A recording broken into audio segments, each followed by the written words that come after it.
أعوذ بالله من الشيطان الرجيم بسم الله الرحمن الرحيم السلام عليكم ورحمة الله وبركاته balandi ya matea na biso ya Islam na nzinga elingala topesi bino salam esika nyonso bozali asengi na nzambe akitisa mawana ena kimia na elikolo ya toma na biso prophète Muhammad sallallahu alayhi wa sallam na libota na ye na ba sahaba na ye na ba croyant na ba musulman kino mokolo ya kiyama amini ya rabbil alamin.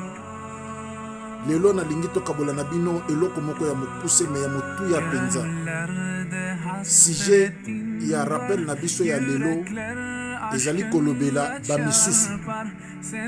Mpona nini nalobi ba misusu? Oui, c'est vrai, ba misusu. Lelo soki obotami moto mususu mutako sukola yo oko musukola yo mokote soki pe lelo okufi mutu mususu ndi akosukola yo yo moko koki komikunda te. Lelo soki okufi ba misusu nde bakomema yo ntina lilita bango nde bakokunda yo moko koki komimema te, surtout komikunda ba misusu nde bakokunda.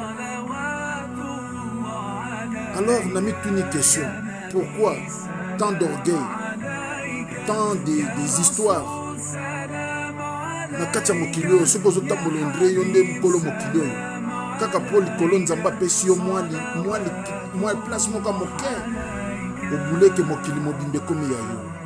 Mon frère, ma soeur, mikitisa avant nzambe akitisa yo po mokolo nzambe akotiao na kacha lilita akitisi yo penza. Imagine na mbongo oyo yo kozala nango sali na mokili oyo eza ba misusu nde bakodondwa nango bakolia yango pe bakosepela nango. Yebisa ngai soko salaki bolamu te nini yo kokende nango epai ya nzambe? Soki ya solo toma na biso prophète Muhammad sallallahu alayhi wa sallam azali susu na mokili oyo te. Soki ya solo toma na biso Musa alayhi salatu wa salam moko oya solola na nzambe monoko na litoi azali susu te. Soki ya solo Jésus paix sali sur lui azali susu na mokili oyo te. Yo nani okotikala na mokili oyo éternellement? Na répété pe na lobi inna lillahi wa inna ilayhi rajiun.